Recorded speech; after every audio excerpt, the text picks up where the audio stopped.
Yeah, this is Robert Sattler, and this is my presentation on technology and critical thinking.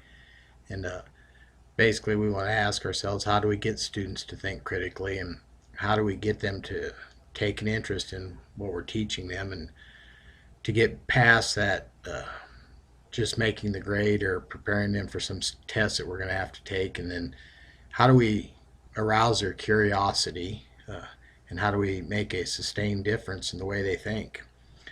Then another question we ask ourselves is, how can we help students become active uh, intellects, engaged human beings who are able to understand the important ideas that and get them to analyze and evaluate the arguments and evidence that support those ideas.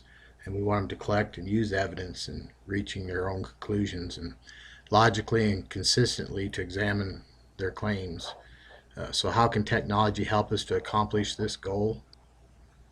And we'll have to ask ourselves first, why do people learn? It's because they're naturally curious, and anyone that's spent time with a 5-year-old can see that.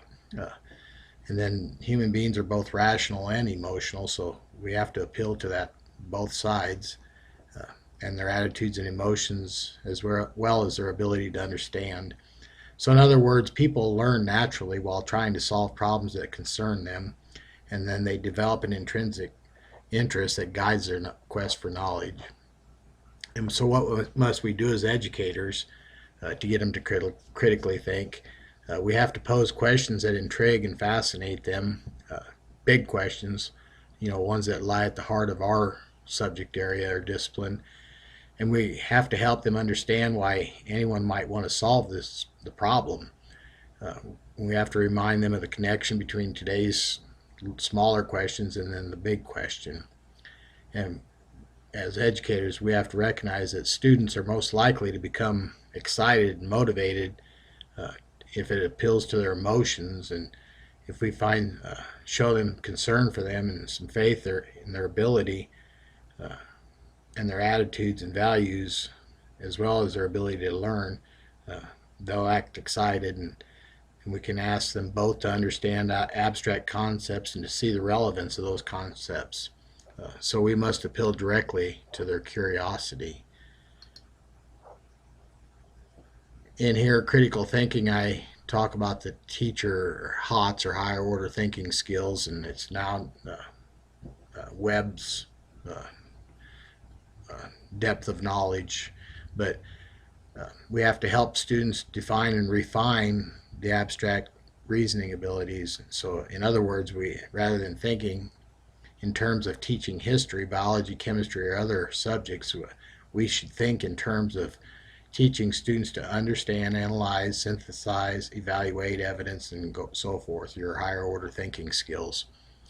So while one cannot learn to reason without something to reason about, knowledge comes not through rote memorization, but from the ability to understand, analyze, synthesize, and evaluate. So to learn is to acquire the ability to reason, and that is the ability to draw conclusions on the basis of reasons. So we have to teach them to deliberately acquire specific abstract reasoning capacities. Teach them the logics of our discipline and not just the discipline information to them. We have to spend time teaching students how to learn, and that is how to read the text actively and analytically, and to think in the same manner rather than using the class to dictate information. So in general, the brain loves diversity, and we're talking about good learning environment and diversity here. Relatively few people have a certain fixed style of learning in which they can learn from only one kind of experience. So uh, many people have learning personalities uh, which often express preference for one approach or the other, but they have many styles. And some people like the visual, some people like auditory, some people prefer to talk it out, and a majority try to organize information inductively, and very few are deductive thinkers. And some like to learn sequentially, a piece at a time, and others globally, suddenly gaining insights.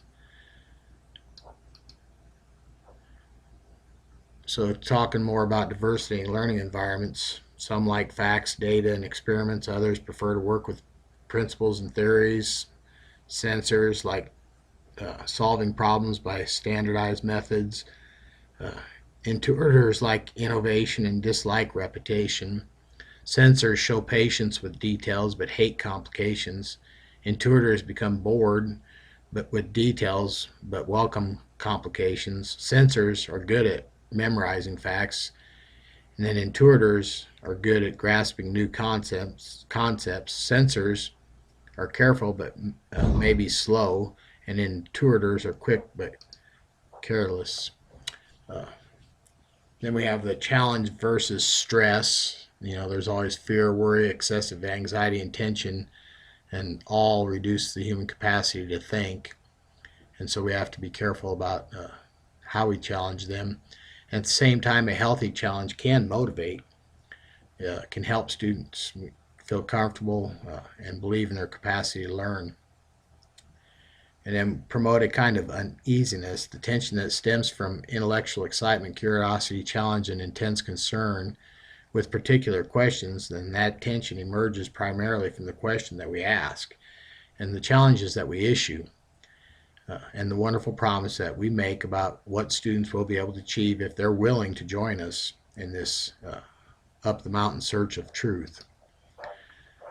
So using technology to help students learn where to start, we should start with the question and plan our course kind of backwards. Begin with what you want students to achieve. Pick the big question, pick the technology and the general teaching strategy best suited to foster that and get that objective across. And then here's 10 questions I've come up with that guide our plans. We want to ask ourselves, what do I want my student to be able to do intellectually, emotionally, or physically as a result of taking my class? An example is the higher order thinking skills. And then ask, what big questions will my course help students answer, or skills, abilities, or qualities that it will help students develop? And what reasoning abilities do the students have to have or develop to answer the questions in my course? Second question is, how can I best help and encourage students to achieve these, and how do people learn? So just have to keep in mind, people tend to learn most effectively if it's sustained, substantial, and positive influence on the way they think or act or feel. And are they trying to solve problems, and are they able to do so in a challenging environment where they feel like they have a control over it? Third question in our planning for critical thinking and is, what paradigms of reality are students likely to bring with them that I will want them to challenge, and how can I help them construct that intellectual challenge? And Mark Twain said, if it's not what you don't know that hurts you, it's what you know that ain't so. Fourth question in planning for critical thinking is, how will I embed the skills and information I wish to teach in assignments students will find fascinating, authentic tasks, and that will arouse their curiosity? And then challenging students to rethink their assumptions and examine their mental models of reality.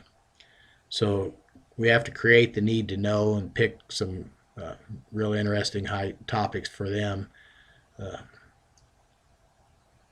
that's challenging. Then we have to clarify and simplify. And then application, students have a chance, they need to have that chance to apply what they've learned. And response.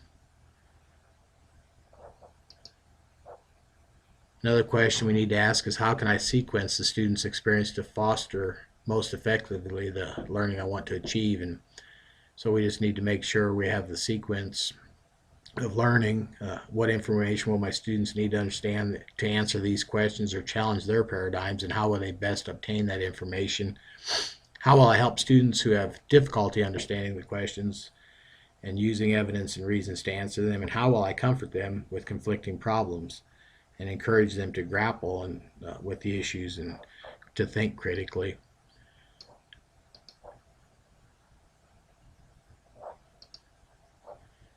Then how will I and my students best understand the nature and progress of learning? So how will I spell out uh, to them the intellectual and professional standards that I will be using in assessing their work?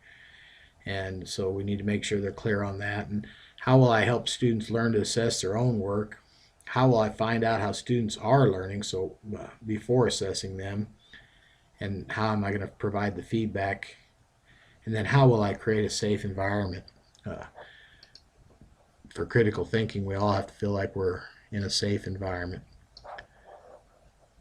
And then 7 is what can differentiate, what different technologies that might work to foster any of this. And here are, there's collaborative writing tools, wikis, there's presentation software, communication, bulletin boards, chatting, conference rooms, web pages. There's other software, there's simulations we can find.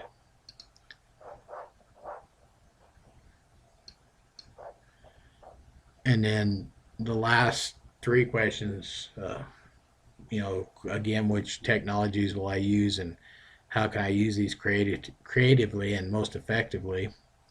And how can I give students intellectual and personal ownership of their learning process? So through all these steps, I think things we have to think about with critical thinking and how we get students to critically think in our classrooms.